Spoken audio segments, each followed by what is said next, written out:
నమస్కారం, ఘంటారావానికి స్వాగతం. ముందుగా ప్రధానాంశాలు.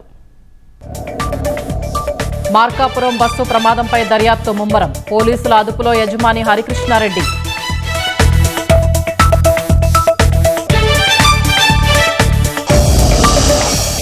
తుంగభద్ర నదిలో స్నానానికి దిగి 4 మృతి. కర్నూలు జిల్లాలో బంధువుల పెళ్లికి వచ్చి అనంతలోకాలకు.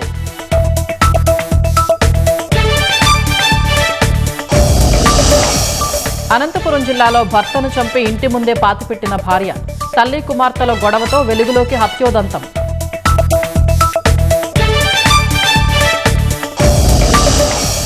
విజయవాడ ఉగ్ర లింకుల కేసులో మరో 3 అరెస్ట్. నిందితుల్ని కోర్టులో హాజరుపరచనున్న పోలీసులు.